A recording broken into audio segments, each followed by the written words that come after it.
오늘 이제 보험법 하루 만에 끝날 거예요. 그래서 사실 보험법 우리 책 분량으로 보면은 근 100페이지 정도 돼요. 90페이지 정도 되잖아요. 이걸 막 하루 만에 한다는 거는 사실상 무리가 있죠.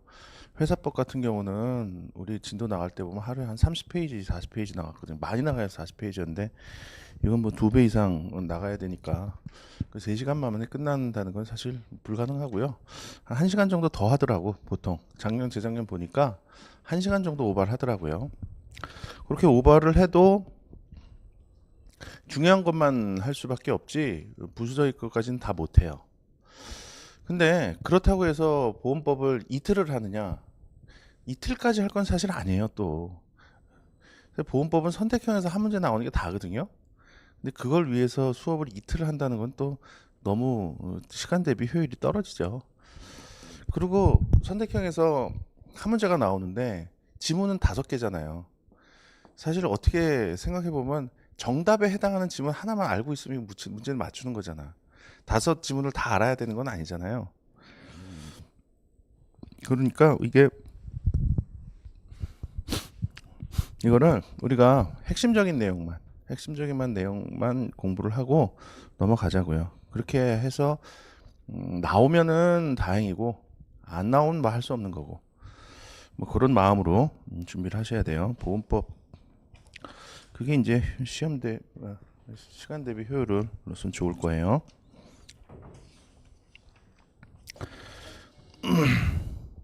그렇다고 뭐 설렁설렁 하느냐 그건 아니에요. 엄수표나 보험이나 마찬가지예요. 제가 수업 시간에 다뤘던 거에서 거의 다 나왔어요.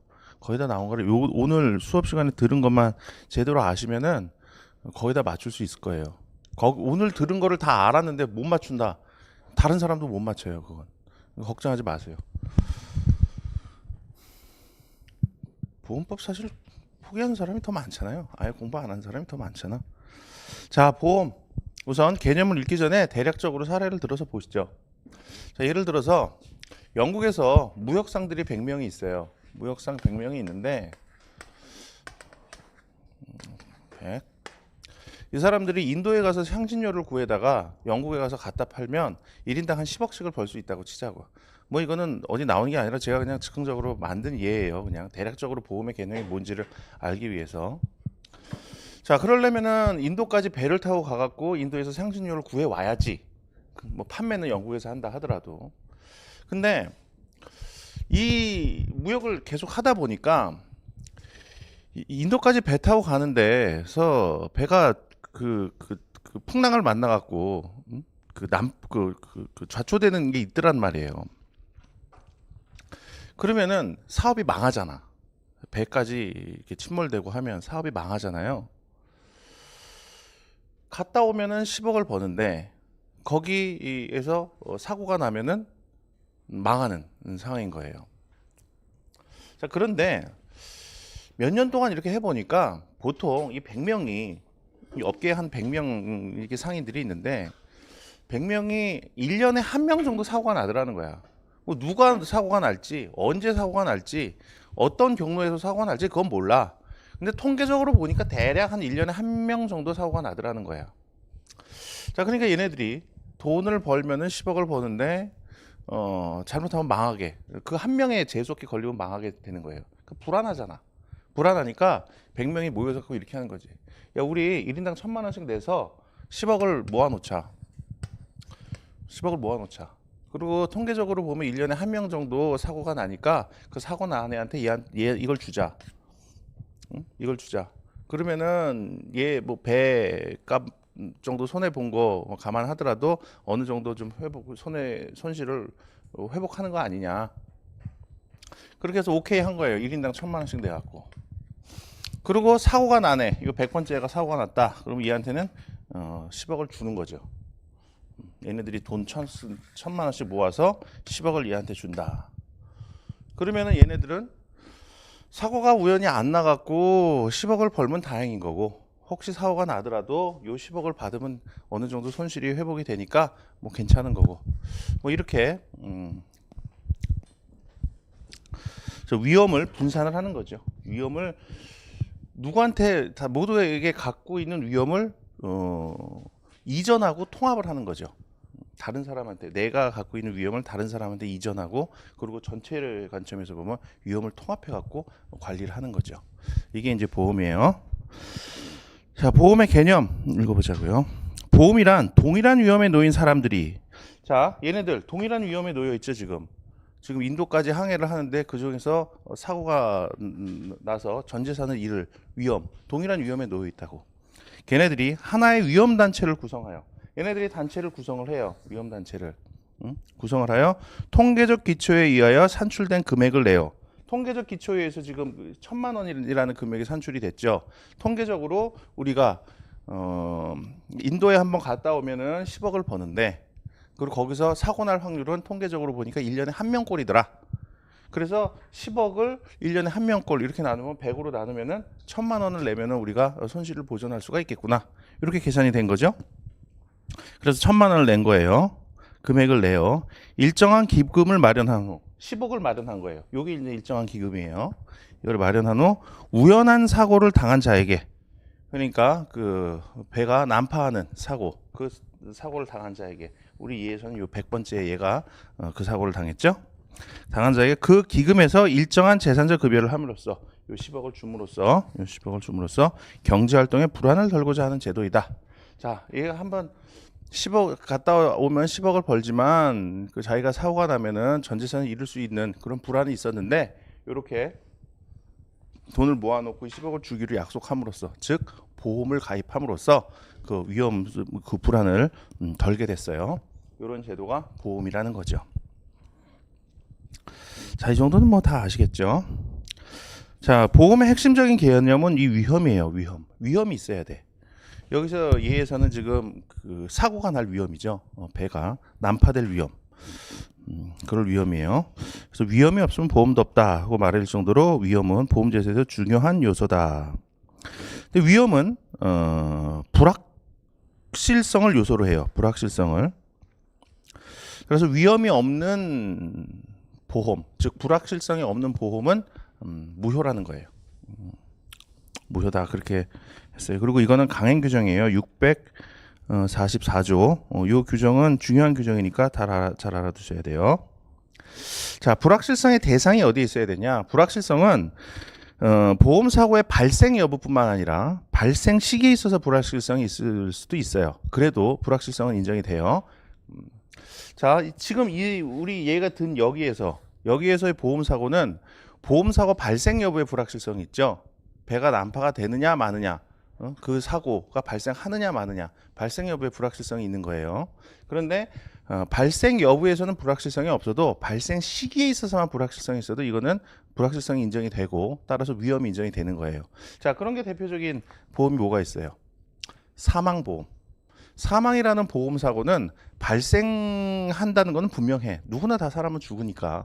근데 언제 죽느냐 이게 좀 불확실하죠. 그래서 사망보험도 보험이 될 수 있는 거예요.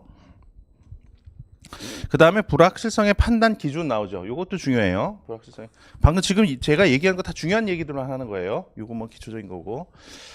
불확실성의 판단 기준. 이거는 객관적으로 따지는 게 아니라 보험 계약 당사자들의 주관적 사정을 기초로 해서 판단을 하는 거예요.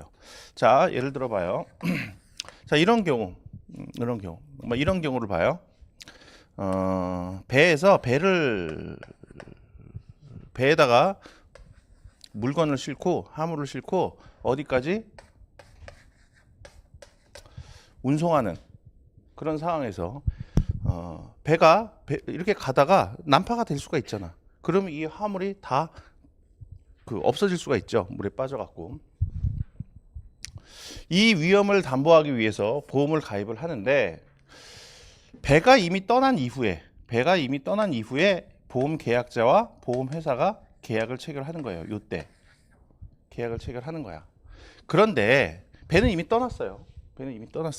근데 계약 체결 시점을 기준으로 해서 봤을 때 이 배는 이미 난파를 했어. 그러면 보험 사고는 이미 발생했죠. 보험 사고 발생 여부에 대해서 불확실성이 없어 보이지. 하지만 이러한 경우도 불확실성이 인정될 수가 있다는 거예요. 왜냐하면 얘네들이 배가 난파가 됐는지 아닌지 그 사실을 모른다면 얘네들의 주관적 사정만 고려했을 때는 아직 보험사고가 발생할지 말지는 불확실한 거 아니에요. 그래서 불확실성이 인정이 되는 거예요.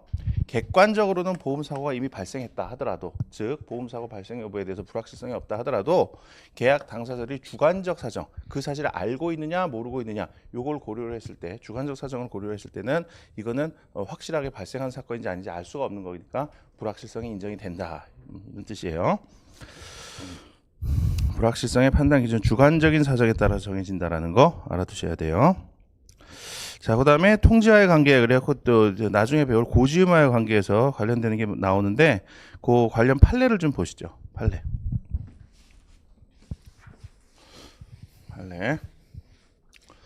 판례를 보시면,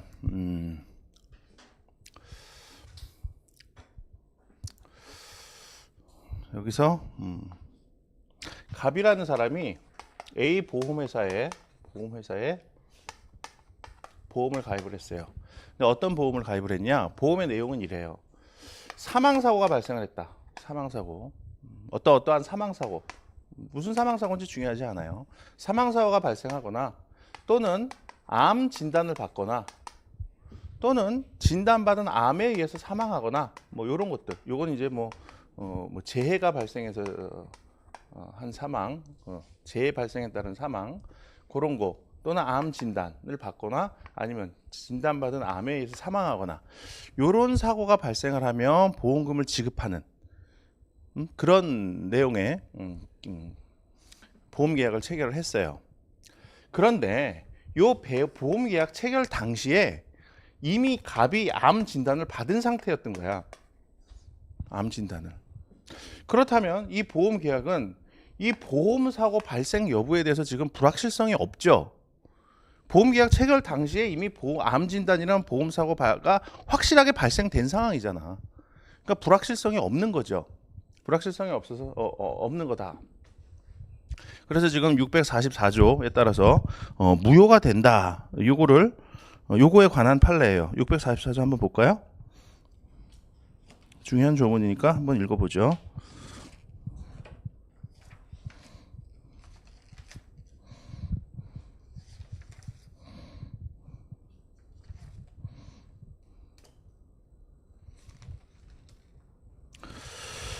보험계약 당시에 보험사고가 이미 발생하였거나 또는 발생할 수 없는 것인 때에는 그 계약은 무효로 한다. 자, 이게 바로 보험에 불확실성이 없기 때문에, 위험이 없기 때문에 무효로 한다라는 거예요. 그러나 당사자 쌍방과 피보험자가 이를 알지 못한 때에는 그러하지 아니하다.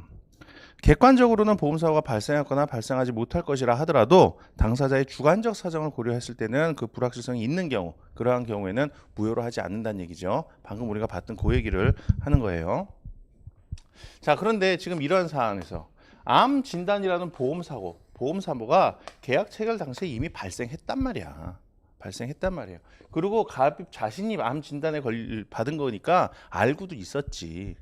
이런 상황에서 이 보험 계약의 효력은 어떻게 되느냐, 이게 다퉈진 거예요. 근데 왜 이게 다퉈졌냐 하면, 얘가 암 진단 받았으니까 보험금 지급해 이렇게 요구를 했다면, 이게 당연히 보험회사에서는 이거는 보험계약 체결 당시에 그 보험사고가 이미 발생한 거라 불확실성이 없어서 이 보험계약은 무효야, 그리고 지급 거절하고 그걸로 그냥 끝냈겠죠. 그러고 다툼에 될 게 아무것도 없었겠지. 그런데 갑이 어떻게 죽었냐 하면 폭행을 당해서 죽었어요. 폭행을 당해서 죽은 거예요. 그래서 갑의 유족들이 보험회사에 보험금 지급을 청구한 거예요. 폭행을 당해서 죽었다. 그러니까 보험회사는 뭐라 그랬겠어요? 방금 얘기한 것처럼 그 얘기를 한 거지. 644조를 봐라. 계약 체결 당시에 이미 보험사고가 발생한 상황이면 보험계약은 무효라고 나온다. 그런데 이 계약 체결 당시에 갑은 암 진단을 받았고, 암 진단은 이 보험계약의 보험사고 중에 하나 아니냐. 그래서 보험사고가 이미 발생한 거기 때문에 이 보험계약은 무효다. 그러니까 지급을 못하겠다. 이렇게 나온 거지, A회사는. 그러기에 대해서 유족들은 뭐라 그러냐면,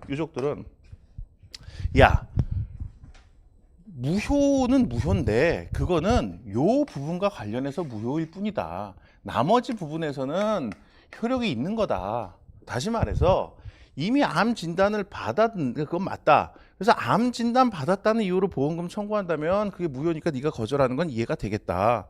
근데 폭행 당해갖고 갑이 죽었지 않냐. 근데 이 폭행은 이 암 진단과 아무런 관련이 없지 않냐. 그러니까 요 부분에 한해서만 무효고 요 부분은 여전히 유효하니 요 부분에 대해서는 보험금은 지급을 해야 된다. 이렇게 주장을 한 거죠. 자, 그러니 판례는 뭐라 그랬겠어요? 판례는 보험회사 말이 맞다 그랬어요. 보험회사 말이 하나의 계약에 의해서 체결된 거 아니냐. 그러니까 하나의 계약에서 이 보험 여기서 이게 이미 발생을 했으면 계약 전체가 무효가 된 거다. 계약 전체가 무효다. 사실 얘네 말도 일리가 전혀 없는 건 아니죠. 만약에 재해에 의한 사망을 보험사고로 하는 보험계약 하나 체결하고 암 진단 받은 걸 보험사고라는 보험계약 별도로 체결하고 암에 의한 사망을 보험사고로 하는 보험계약 별도로 체결하고 그랬으면 요것만 무효가 되고 다른 건 소용이 있었을 거 아니에요. 근데 이거를 하나의 계약으로 체결했더니 다 무효가 됐더라. 이거하고는 아무 상관도 없는. 좀 억울할 수도 있는데 어쨌든 판례는 그렇게 봤다는 거. 자, 그다음에 보험단체. 아까 우리 개념 볼 때 이걸 보험단체라고 했어요. 이걸 보험단체. 동일한 위험에 있는 자들의 단체. 이걸 보험단체라고 했는데 이 보험단체라는 개념이 전통적으로는 인정이 돼요. 근데 성교수님 같은 경우는 이 보험단체라는 개념을 받아들이지 말아야 된다라고 말씀을 하시죠. 저도 옛날에 공부를 처음 할 때 이게 되게 헷갈렸어. 보험단체 도대체 뭐냐? 우리 상식적으로 알고 있는 거는 보험이 이런 게 아니잖아요. 위험에 처해 있는 여러 사람들이 모여갖고 야 우리 공동 위험에 처해 있으니 우리 돈을 좀 각출해갖고 돈 모아놨다가 그 사고 당한 사람한테 주자. 이렇게 안 하잖아. 우리가 보험 하면 어떻게 해요? 보험회사하고 계약 체결하죠.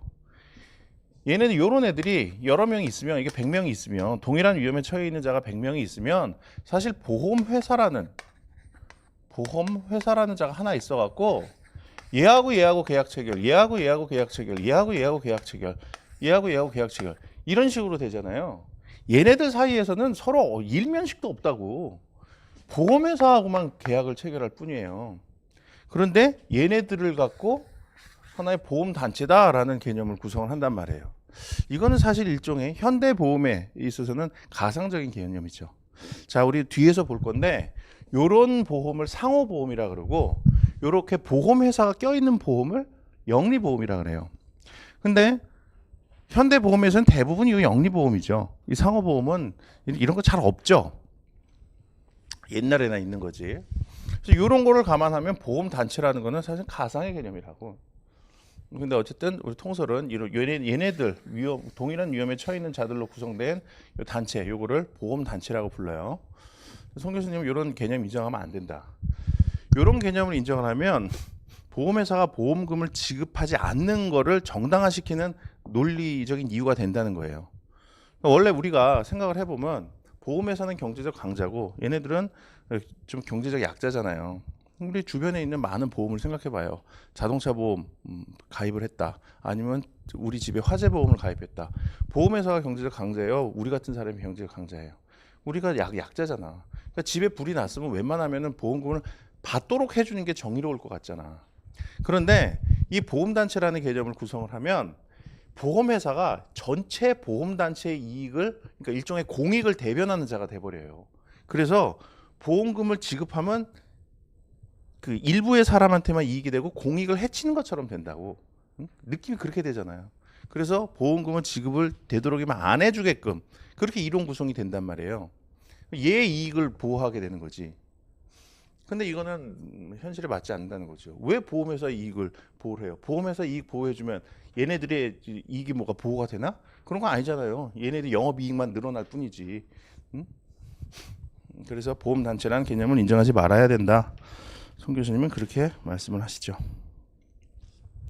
자, 그 다음에 동질적 위험과 대소의 법칙. 얘네들 다 동질적 위험에 처해 있는 자들이에요. 그 다음에 화재보험 이런 거 가입해도 화재 발생이라는 동질적 위험에 가입된 사람들이 다 가입을 한 거죠. 자동차 보험도 마찬가지죠. 교통사고와 관련된 동질적 위험에 처해 있는 사람들이 자동차 보험에 다 가입을 한 거죠.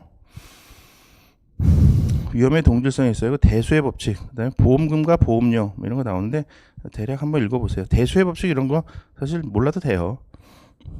자, 보험금과 보험료 뭐 개념은 아셔야죠. 보험금이라는 거, 보험 사고가 발생했을 때 보험회사가 피보험자나 보험 수익자에게 지급하는 금원이죠, 돈이죠. 예를 들어서 화재보험이 가입했다. 가입했는데 화재가 발생했다. 화재가 발생하면 그 화재 발생해서 손해 입은 사람한테 돈 주죠. 그게 보험금이죠. 보험료는 보험회사의 보험금 지급에 대한 대가로서 보험계약자가 보험회사에게 지급하는 돈이죠. 보험료의 책정과 보험금의 지급. 자, 보험료의 책정은 어떻게 하느냐? 보험금하고 사고 발생의 확률하고 이런 거를 고려를 해서 보험료를 산정을 하겠죠. 상식적으로 생각해도 그렇죠. 보험금 10억 원으로 정해놨더니 얘네들 100명이니까 1000만 원씩, 그리고 1년에 한 몽걸로 발생을 하니까 1000만 원씩 정한 거 아니에요. 그러니까 보험금 먼저 정해놓고 대수의 법칙에 의해서 산출된 그 사고 발생의 위험, 그걸 고려해서 보험료를 산정을 하는 거죠. 이렇게 하는 거예요. 자, 보험의 분류 이렇게 나오는데, 우선 분류에 들어가기 전에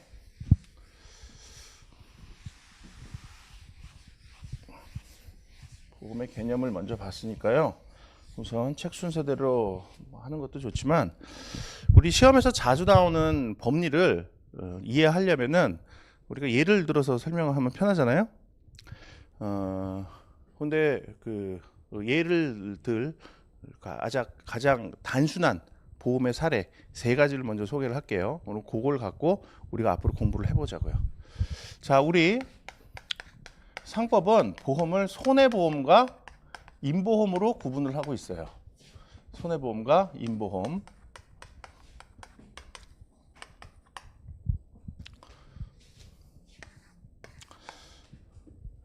손해보험의 중에 가장 전형적인 게 화재보험이 있어요.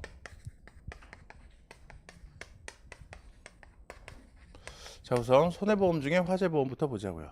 우선 손해보험과 임보험, 이거는 어떤 차이가 있는 거냐면, 손해보험이라는 거는 실제로 발생한 손해를 보험회사가 보전해주는 보험이에요. 자, 피보험자에게 실제로 발생한 손해가 발생했을 때 그 손해를 보전해주는 보험이 손해보험이에요. 이 손해보험을 공부할 때는 가장 중요한 게 이득금지의 원칙이라는 게 있어요. 실제로 발생한 손해 이상으로 피보험자가 돈을 받아가서는 안 돼. 그건 엄격하게 금지예요. 왜냐하면 보험사고가 났을 때 돈을 지급한다. 이거 마치 뭐랑 비슷해요? 강원랜드랑 좀 비슷하죠. 보험사고는 발생 여부가 좀 불확실한 거죠. 보험사고는 발생할지 안 할지 불확실한 거잖아. 근데 불확실한 그 보험사고가 발생하면 보험회사가 돈을 준다. 자, 강원랜드랑 비슷하죠. 777이 나왔을 때 돈을 지급한다. 우연하잖아. 그거 불확실한 거잖아. 돈을 지급한다. 근데 보험과 그 도박의 차이는 어떤 차이가 있느냐? 도박의 경우에는 그 불확실한 사건, 그 사건이 발생을 했을 때 그 도박을 한 사람이 돈을 벌어요. 돈을 벌어. 근데 손해보험에서는 그 불확실한 사건, 즉 보험 사고가 발생했을 때 돈을 벌 수가 없어요. 손해를 보전해 줄 뿐이지 돈을 벌 수 있으면 안 돼. 돈을 벌 수 있으면 그건 도박이 돼 버리는 거야, 보험이. 그래서 보험의 도박화를 방지하기 위해서 돈을 벌 수 있으면 안 되도록, 손해만 보전할 수 있도록 그렇게 정해놨어요. 그걸 이득금지 원칙이라 그래요. 임보험의 경우 가장 대표적인 게 사망보험이에요. 임보험의 경우에는 손해보험하고 차이가 나는 게 우선 정액보험이에요. 정액보험. 그래서 실제로 발생한 손해를 보전해 주는 게 아니라 보험사고가 발생하면 일정한 금액을 주기로 해요. 사망보험이 이제 대표적인 임보험이거든요. 사망보험, 사람이 죽으면은 얼마 주기로 이렇게 보험계약 체결을 할 때 정해놓죠. 그리고 그 금액을 주죠. 그래서 여기는 이득금지의 원칙이 적용되지 않아. 그래서 사람이 죽은 다음에 사람이 죽었을 때 손해가 얼마나 되는지 그거를 산출하기도 사실 어렵고, 돈 받고, 그리고 이제 가해자들한테 손해배상도 받고 그래갖고 어느 정도 돈을 벌었다. 유족들이 마음은 아프지만 우리 가족이 죽어서 마음이 아프지만 마음은 아프지만 그래도 돈은 벌었다. 이런 상황이 발생해도 할 수 없어요. 이건 상관없어. 자, 자세한 건 좀 이따 보고 우선 구분은 그렇게 돼요. 이게 지금 구분이 명확하지가 않죠. 뭐 손해보험 이런 거고 인보험 모형 위드금지 원칙이 적용되는지 여부 갖고 구분하는 건가? 뭐 좀 명확한 구분이 아닌 것 같은데 이런 느낌이 들죠. 좀 이따 얘기하겠지만 이거 구분이 지금 잘못돼 있어서 그래요. 구분이 잘못돼 있어서 그냥 대략적인 특성만 설명한 거에 불과해요. 자, 우선 화재보험부터 보자고요. 자, 갑이라는 사람이 자기 소유 건물이 있는데 이 건물은 1억 원이에요. 1억 원. 이 건물을 보험회사에 보험 가입을 해요. 자, 보험회사를 그냥 A회사라고 부를게요. 갑. 보험 가입을 해요. 보험 가입을 하고 보험 기간은 1년으로 하고 보험 기간은 1년으로 하고요. 1년으로 하고 보험료는 월 100만 원 아니라 1년에 100만 원. 이렇게 해서 가입을 해요. 1년 동안 가입을 하면 요 보험 기간 1년, 즉 보험 기간은 2018년 1월 1일부터 12월 31일까지로 이렇게 정했다고 쳐봐요. 그러면 2011년 1월 1일부터 12월 31일 사이에 이 건물에 화재가 나든 뭐 기타 등등 해갖고 이게 소실돼 버리면 보험회사가 1억 원을 지급을 하는 방식이죠. 물론 보험기간은 뭐 이렇게 정하지는 않아요. 보험기간이 이렇게 정해지진 않아. 최초 보험료를 납입할 때부터 보험기간이 개시가 되거든요. 이건 그냥 편의를 위해서 그냥 이렇게 쓴 거예요 뿐이에요. 이런 게 이제 화재보험이죠. 이 건물에 불이 나면 얘는 이 건물에 대한 소유권을 상실하는 손해를 입었죠. 보험회사가 그 손해를 보전해 주는 거예요. 그게 손해보험이에요. 여기에서 이 건물이 1억 원짜리인데 A 회사가 화재가 났을 때 1억 5천만 원을 지급해 주는 식으로 계약한다. 안 돼요, 그거. 1억 5천만 원을 지급하는 걸로 계약을 해도 1억 원까지밖에 지급을 못 해줘요. 왜냐하면 이득을 보면 안 되니까. 이득을 보면 안 되니까. 요게 이제 화재보험. 그 다음에 책임보험이라는 게 있어요. 책임보험. 요건 뭐냐? 갑이라는 사람이 A 회사하고 보험 계약을 체결을 해요. 그럼 어떤 게 보험 사고냐? 여기서는 지금 건물에 화재가 발생하는 게 이게 보험 사고였죠. 화재가 발생하는 보험 사고, 화재라는 보험 사고가 발생하면 보험회사가 갑한테 돈을 준다. 이런 거였죠. 책임보험에서는 뭐가 보험 사고냐? 자, 얘가 뭔가 고의 또는 과실에 의해서, 고의에 의해서는 아니겠지. 과실에 의해서 어떤 사람한테 손해를 끼쳐요. 손해를 끼치면 얘가 손해배상 책임을 부담하게 되겠죠. 손해배상 책임. 이 손해배상 책임을 부담하게 되면 어떻게 돼요? 어쨌든 얘가 돈을 주게 되면 자기 재산이 줄어들지. 자기 재산이 줄어들지. 그게 보험사고야. 책임보험. 손해배상 책임을 해주면서 재산이 줄어드는 거. 그게 보험사고라서 얘가 줄어든 재산만큼 보전을 해주는 거예요. 얘한테. 이게 책임보험이에요. 요거는 이제 그 사고가 발생하는 대상이 보험사고가 발생하는 객체가 명확하게 딱 있죠. 이 건물이라는 거. 그리고 이 건물이 불이 난다거나 하면 얘가 그 건물에 대한 소유권을 잃는다라고 해서 손해가 뭔지 명확하게 드러나지. 근데 책임보험에서는 그런 게 없지. 보험사고가 발생하는 객체가 없죠. 보험사고가 발생하는 객체를 보험의 목적이라고 하는데 보험의 목적이 명확하게 드러나지가 않아요. 그냥 손해배상 책임을 지면 전 재산 중에서 일부가 줄어든다. 뭐 그렇게만 해요. 그래서 여기서는 보험사고가 발생하는 객체가 전 재산이다. 이렇게 표현을 해요. 자, 구조는 비슷하죠? 손해를 입었을 때 그 손해를 보전해주는 게 보험이니까 마찬가지로 손해보험이에요. 자, 그런데 책임보험은 좀 독특한 게 뭐냐면 얘가 얘한테 손해배상을 해주면서 재산이 줄어들면 얘가 보전을 해준다. 이게 원칙적인 모습이야. 그런데 얘가 얘한테 돈 주고 얘가 얘한테 돈 주고 뭐 순서는 얘가 주고 하지만 결국 요 돈이 요렇게 와서 여기로 가는 거죠. 그렇게 볼 수도 있죠. 이렇게 돌아갈 필요 뭐 있냐. 그래서 우리 법은 요 피해자한테 손해배상 청구권을 가지는 요 피해자한테 보험회사에 대해서 직접 보험금을 청구할 수 있도록 규정을 해놨어요. 이거 좀 독특하죠? 저거랑 좀 달라요. 이게 책임보험이에요. 인보험은 뭐냐? 자, 손해보험은 이 두 가지 갖고 설명을 할 거고요. 인보험은 뭐냐? 인보험은 사람의 생명이나 신체에 보험사고가 발생하는 보험을 인보험이라 그래요. 손해보험은 뭐냐 하면 손해보험은 지급할 보험 금액이 부정액인 보험이에요. 부정액인 보험. 자, 이거 좀 분류 기준이 이상하죠? 분류 기준이 이상하지. 인보험하고 손해보험 이게 지금 이상해. 분류 기준이 달라. 우리 보통 이렇게 분류를 하면 하나의 기준으로 분류를 하잖아요. 근데 우리 보험법은 손해보험과 인보험으로 구분을 했는데 이게 각기 다른 기준에 의한 분류 개념이에요. 자, 손해보험이라는 거는 대비되는 개념이 원래는 정액보험이에요. 정액보험.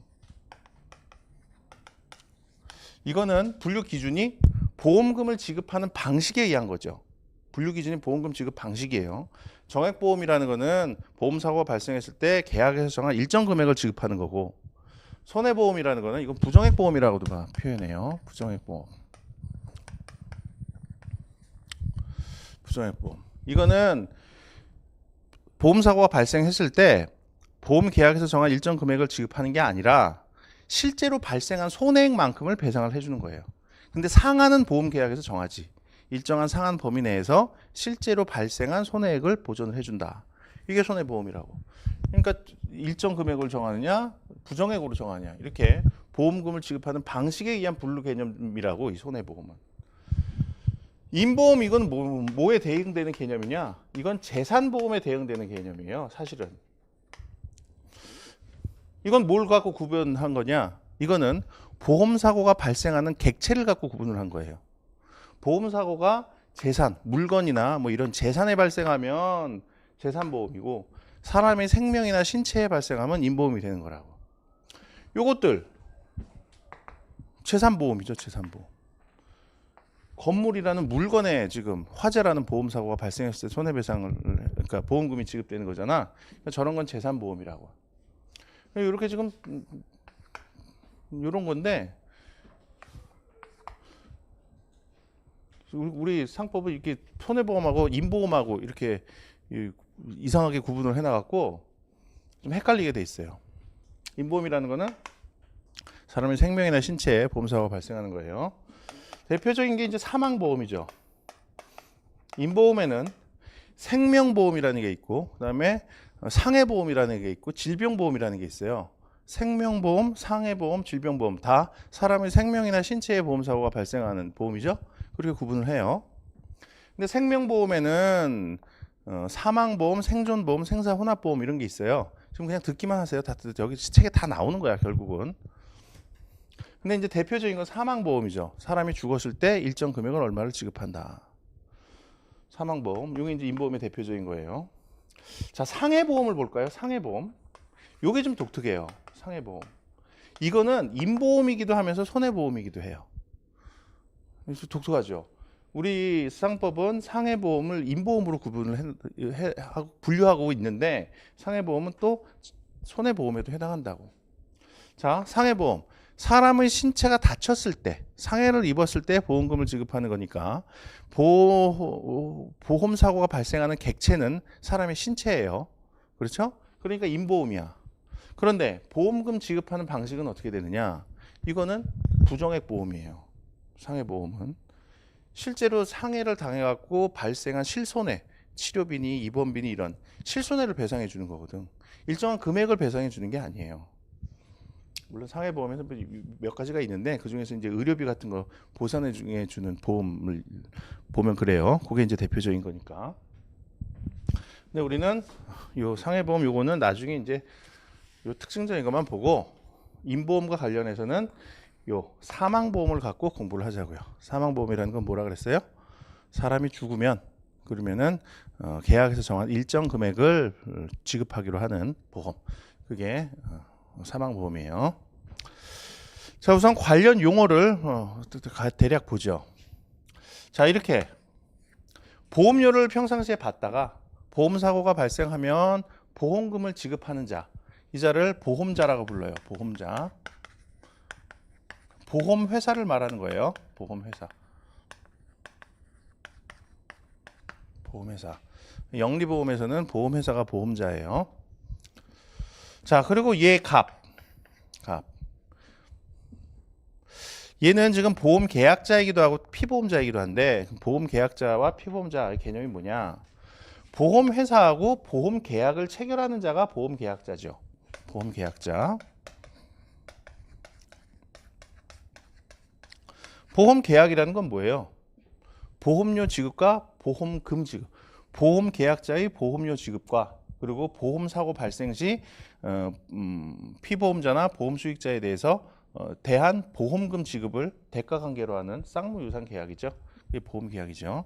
이 보험 계약을 체결한 자, 보험자와 보험 계약을 체결하는 자, 얘가 이제 보험 계약자예요. 피보험자라는 개념이 나와요. 또 우리 보험법에서는. 그럼 피보험자는 뭐냐? 얘는 이제 손해보험에서는 피보험자, 얘는 보험금을 받는 자예요. 근데 손해보험에서는 보험금은 누가 받는다 그랬어요? 보험사고가 발생해갖고 손해를 입는 사람이 보험금을 받는다 그랬죠? 그래서 보험사고가 발생해서 손해를 입음으로써 보험회사로부터 보험금을 받는 자, 얘를 피보험자라고 불러요. 지금 우리 사안의 경우에는 지금 보험 계약자와 보험 피보험자가 갑으로서 일치하죠. 갑이 자기 소유의 건물을 보험에 부보했다. 자기 소유의 건물을 화재보험에 가입을 했다. 이런 경우에는 평상시에 보험료를 내야 되는 지위도 하는 보험료를 내야 되는 사람도 갑이에요. 그러니까 지금 보험 계약자는 갑이라는 거죠. 그리고 보험 사고가 발생했을 때 손해를 입는 자도 얘야. 자기 소유의 건물이 화재가 나갖고 없어졌으니까. 그러니까 손해를 입는 자도 얘죠. 그러니까 손해를 입는 자가 또 갑이니까 보험금을 지급받는 자도 갑이에요. 그래서 갑이 피보험자이기도 해요. 보험 계약자와 피보험자가 다른 사람일 수도 있어. 예를 들어서 갑이 이 건물을 을이라는 사람한테 임대를 줬어요. 을이라는 사람한테. 근데 을이라는 사람이 자기가 이 건물을 쓰다가 혹시 잘못해갖고 불을 낼 수도 있잖아요. 자기가 불을 낼 수도 있잖아. 그럴 때를 대비해서 얘가 책임보험을 가입을 해도 되는데 그럴 때를 대비해서 얘가 피보험자를 갑으로 해서 A 회사와 보험 계약을 체결한 거예요. 그러한 경우에는 을이 보험회사에 갖고 보험 계약을 체결했으니까 보험료는 을이 내요. 보험 계약자는 을이니까. 그런데 보험 사고가 발생했어. 화재가 발생을 했어요. 화재가 발생을 했을 때 보험금 누가 받느냐? 얘가 받아요. 얘가 피보험자니까. 보험 계약자가 피보험자가 다른 경우, 얘가 그렇게 있을 수 있어요. 자, 피보험자. 그리고 여기서 보험금 지급의 원인이 되는 요 사고, 불확실성이 있는 사고를 보험사고라고 부르고요. 그 다음에 보험기간이라는 것도 있어요. 보험기간. 보험기간은 뭐냐? 그 기간 안에 보험사고가 발생했을 때 보험금이 지급되는 기간. 그거를 보험기간이라고 불러요. 보험기간. 화재보험을 가입한다 그러면 보통 1년 단위로 이제 많이 가입을 하겠죠. 우리 자동차 보험 1년 단위로 가입하잖아요. 1년 단위로 가입하고 또 갱신하고 이렇게 하잖아요. 계속 가입되어 있는 게 아니에요. 계속 갱신하는 거지. 그 기간 안에 보험 사고가 발생하면 보험금을 받을 수 있는 기간, 그걸 이제 보험 기간이라고 하죠. 기본적인 개념 이렇게 봐요. 자, 책임보험. 여기서 얘는 뭘까요? 얘가 이제 당연히 보험자겠죠. 여기서 피보험자는 누구예요? 얘죠, 얘. 보험금 받는 자가 피보험자잖아. 그러니까 얘가 피보험자예요. 손해를 입는 자. 손해배상 책임이 발생했다. 그럼 우선 얘가 손해를 입으니까 손해배상 청구권을 갖겠죠. 얘가 손해 입은 거 아닌가요? 책임보험에서 말하는 손해는 요 손해를 말하는 게 아니에요. 얘가 손해배상을 해줌으로써 재산이 줄어드는 거, 그걸 손해라고 얘기하는 거예요. 그래서 그 손해를 전보해주는 게 책임보험이기 때문에 여기서는 피보험자는 갑이 되는 거예요. 갑이. 그럼 얘는 뭐라고 부를까? 얘는 책임보험에서 얘는 피해자라고 불러요. 피해자. 그래서 이 책임보험의 원칙적인 모습은 얘가 손해배상 책임을 지는 어떤 사고를 저질러서 그건 보험사고가 아니죠. 그걸 보험사고로 보기도 하는데 그건 이제 이따 가서 말하고. 어쨌든 여기서 사고를 쳤을 때 그 사고에 의해서 손해배상 책임이 발생됐다. 그럼 재산이 줄어들었다. 그걸 이제 보험사고로 보는 거예요. 그러면 그거를 전보해 주는 게 책임보험이다. 이게 원칙적인 모습이에요. 근데 이렇게 가고 이렇게 가니까 돈이 얘가 직접 청구를 할 수 있도록 예외적인 조항을 둔 거죠. 인보험. 인보험. 사람이 죽으면은 보험금이 지급되는 게 인보험 중에 대표적인 게 사망보험이죠. 자, 갑이라는 사람이 보험 계약을 체결을 해요. 보험회사하고 보험회사. 내가 죽으면 우리 와이프한테 돈을 지급해 주십시오. 이렇게 보험 계약을 체결을 해요. 자, 갑이 A 회사하고 보험 계약을 체결했으니까 갑이 보험 계약자겠죠. 당연하겠죠, 그건. 근데 이 인보험에서는 피보험자가 보험금을 받는 자를 의미하지 않아요. 인보험에서 피보험자는 누굴 말하냐 하면 피 보는 자를 말하는 거예요. 피 보는 자. 저기서도 마찬가지인데 그러니까 피보험자는 누굴 피보험자라고 하냐? 보험 사고가 발생하는 사람. 그 사람을 피보험자라고 얘기해요. 그러니까 사망보험의 경우에는 죽었을 때 보험금이 나오는 사람. 그 사람을 피보험자라고 그래요. 근데 갑이 지금 내가 죽으면 우리 와이프한테 보험금을 지급해 주세요. 이런 계약을 체결을 하고 있잖아요. 그러니까 갑이 죽었을 때 보험금이 지급되는 계약이니까 갑이 피보험자예요. 피보험자. 그러면 그 인보험에서 보험금을 지급하는 자는 뭐라고 부르느냐? 이건 보험 수익자라고 불러요. 보험 수익자. 보험 수익자. 자, 인보험에서는 보험 계약자와 피보험자가 같은 사람이냐 다른 사람이냐에 따라서 그 이름이 조금 다르고요. 보험 계약자와 보험 수익자가 같은 사람이냐 다른 사람이냐에 따라서 좀 다르게 이것도 불러요. 자, 보험 계약자와 피보험자가 같은 사람일 때 내가 죽었을 때 돈을 지급해 주세요. 이런 보험을 자기의 보험이라고 그래요. 자기의 보험. 자기의 보험. 그럼 타인의 보험도 있겠죠? 타인의 보험. 타인의 보험 뭐냐? 보험 계약자와 피보험자가 다른 경우야. A 회사가 있는데 보험 계약자 의리 보험 계약을 체결을 해요. 의리 보험 계약을 체결해. 얘가 보험 계약자가 돼요. 우리 남편 갑이 죽으면 나에게 보험금을 지급해 주세요. 이런 내용의 계약을 체결을 해요. 그러한 경우에는 갑이 피보험자가 되죠. 갑이 죽었을 때 보험금이 지급되는 거니까 갑이 피보험자가 돼요. 그리고 을이 보험 계약을 체결을 했으니까 을이 보험 계약자가 되고, 그리고 갑이 죽었을 때 을한테 보험금이 지급되는 보험이니까 을이 보험 수익자가 되죠. 이렇게 피보험자와 보험 계약자가 다른 보험을 타인의 보험이라고 불러요. 타인의 보험. 자, 그리고 보험 계약자와 보험 수익자가 같은 사람이냐 다른 사람이냐에 따라서 타인을 위한 보험이라고, 같은 경우에는 자기를 위한 보험이고 다른 경우에는 타인을 위한 보험이에요.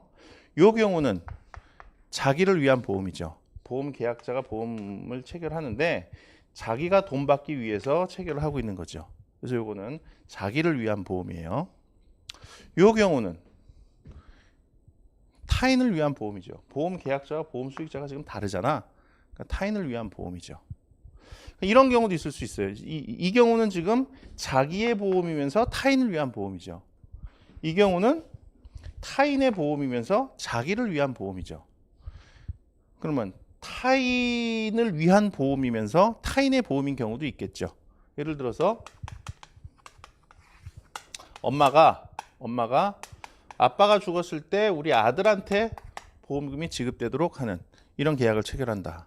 그러면은 이거는 보험 계약자와 피보험자가 다르니까 이거는 타인의 보험이죠.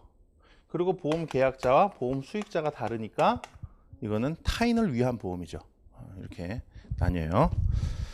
자, 이렇게 기본적인 개념들을 쭉 보고 이제 하자고요. 자, 보험의 분류, 강학상의 분류, 손해보험과 정액보험으로 분류. 이건 보험금 지급 방법에 따른 분류라고 그랬죠?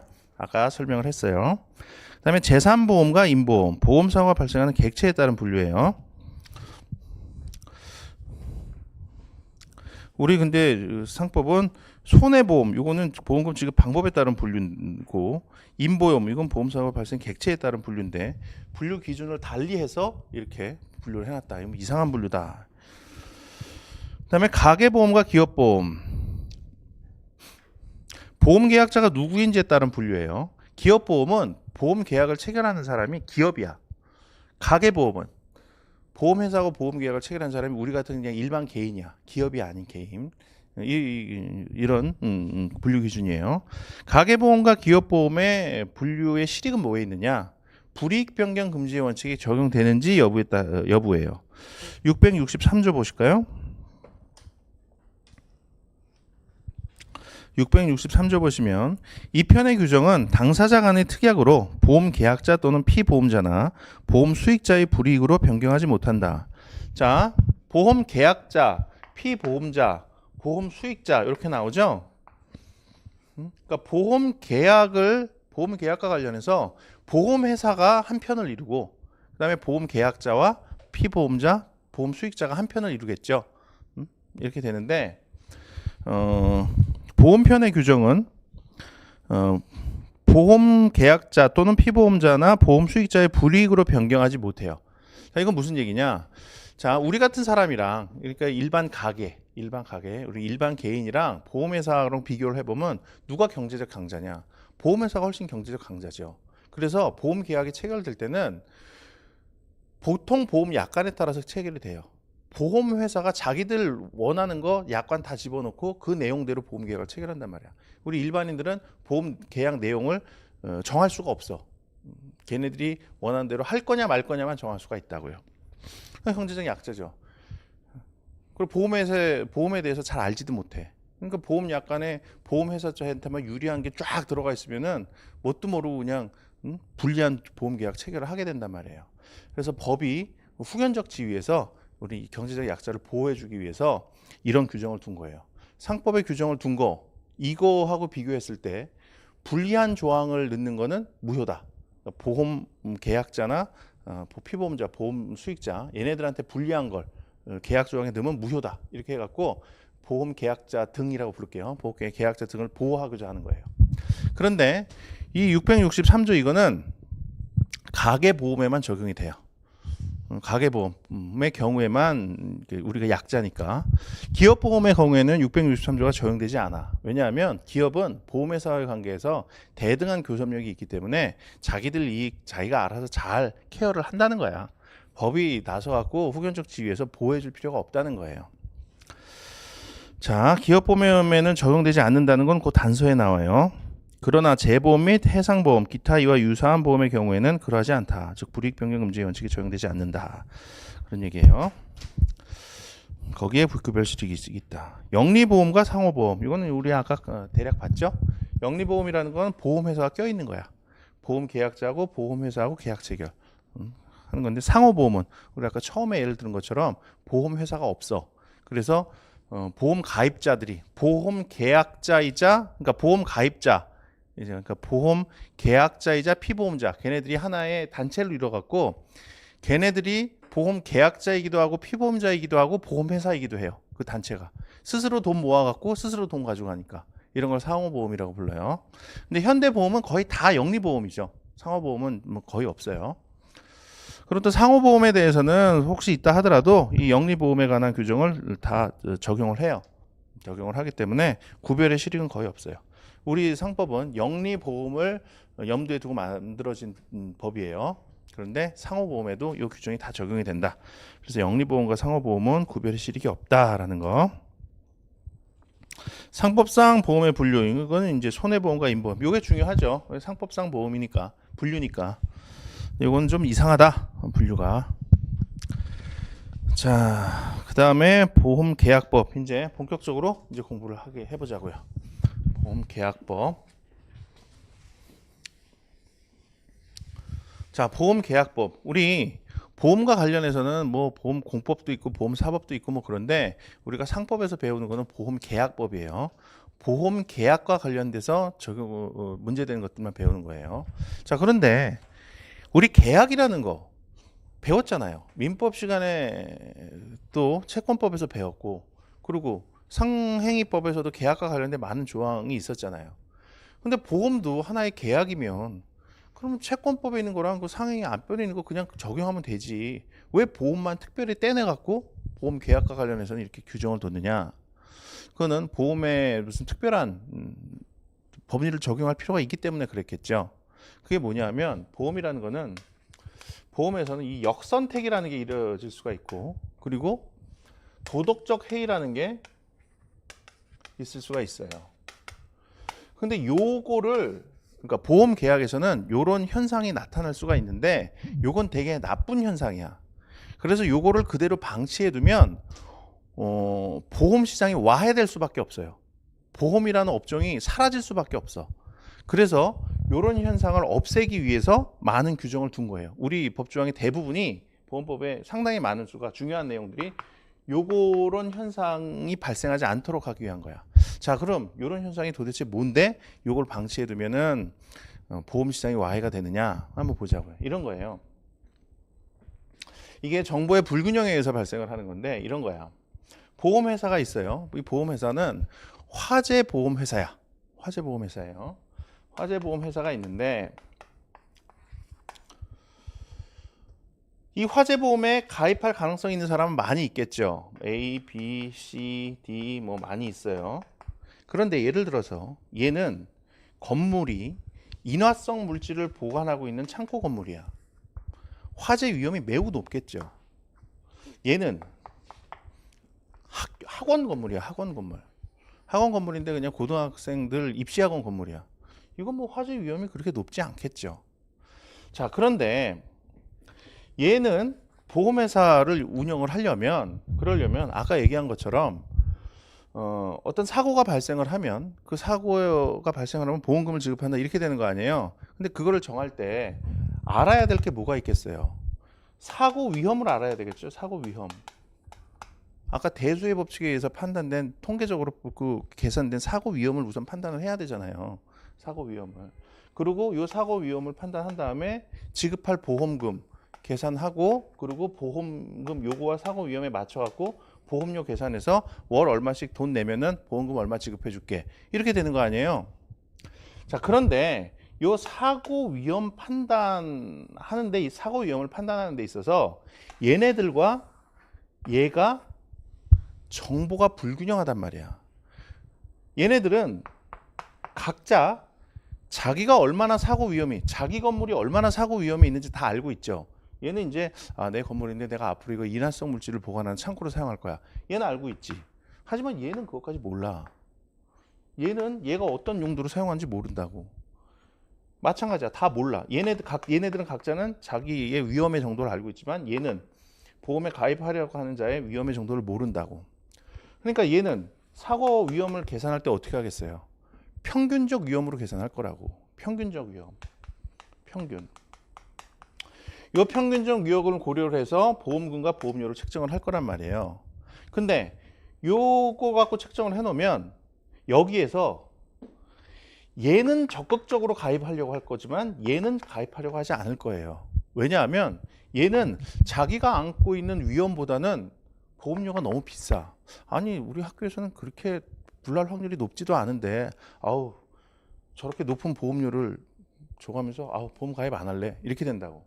근데 얘는 자기의 위험에 비해서는 이 보험료가 되게 싼 거야. 평균적인 사고 발생 위험에 근거해서 책정이 된 거기 때문에.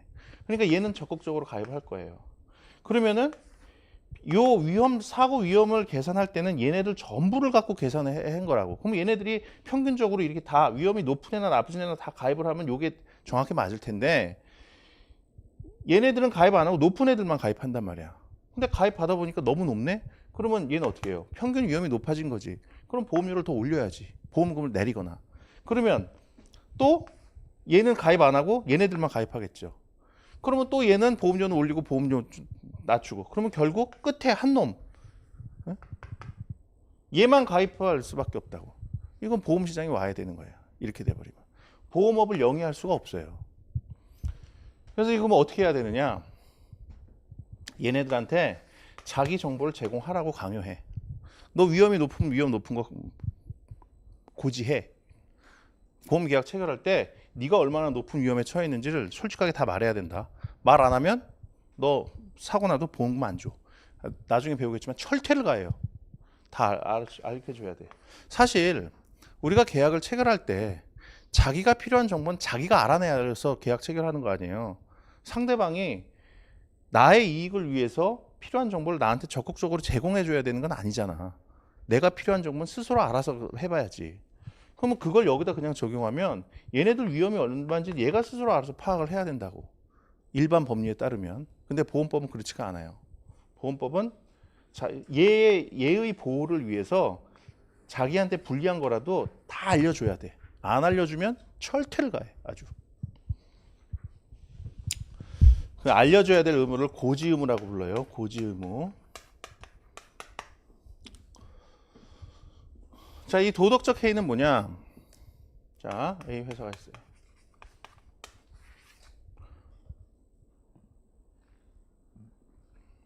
갑이라는 사람이 보험에 가입을 하면 보험에 가입하지 않았을 때랑 비교해서 사고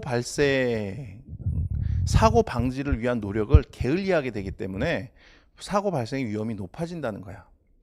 그렇지 않겠어요? 보험 가입이 안 한 상태에서는 불날까봐 조심조심 하다가 보험을 가입해 놓으면 뭐 불나도 뭐 보험금 나올 건데 뭐 그리고 조심을 안 한단 말이에요. 그러면 사고 위험이 올라가죠. 그것도 바람직한 현상이 아니죠. 이렇게 조심하지 않는 거 이런 거를 도덕적 해이라 그래요. 그래서 이 도덕적 해이를 막기 위해서 우리는 또 규정을 여러 가지를 두고 있어요. 그래서 보험 가입 이후에 위험이 증가됐다. 그러면 얘가 알려야 돼. 적극적으로 알려야 돼요. 자기의 책임 없는 사유로 인해서 사고 발생 위험이 높아졌다 하더라도 적극적으로 알려야 돼요. 알리면 얘는 어떻게 해야 되느냐? 얘는 변경된 사고 위험에 따라 갖고 보험료를 높이거나 보험료를 증액을 요구하거나 아니면은 그렇게 높은 위험이면은 내가 보험 인수할 수 없어. 그러면서 보험 계약을 해지할 수가 있어요. 그리고 얘가 고의 중과실에 의해서 스스로 사고 발생 위험을 높였다. 그러한 경우에도 예를 들어서 얘가 학교 건물을 하고 있었는데 학원 건물을 하고 있었는데 건물의 용도를 변경해서 인화성 물질 보관 창고로 변경을 했다. 보험 가입 이후에. 그러한 경우에는 알려야 되는 건 아니지. 알려야 되는 것도 있지만 그런 걸 해서 자체도 안 돼. 해서도 안 돼요. 만약에 그걸 했다. 그러면 얘가 그걸 알았을 때 학원 건물이었는데 인화성 물질 보관 창고로 용도가 변경됐네. 얘가 그걸 알게 되면 얘가 해지할 수 있고 보험료 증액을 청구할 수도 있고 그렇게 돼요. 이게 도덕적 해이야. 이 역선택과 도덕적 해이에 의한 폐단을 방지하는 규정이 상당히 많아요. 그래서 보험법의 특성은 이렇게 나오죠. 선의성 나오는데 선의성이라는 게 이런 거예요. 아까 얘기한 것처럼 상대방의 보호를 위해서 더 많은 노력을 해야 된다. 이게 이런 거지. 상대방 손해 받지 않게 이건 고지를 해야 된다. 위험이 변경하거나 증가되면은 그것도 고지해야 된다. 이게 상대방 보호 의무가 강화되는 거예요.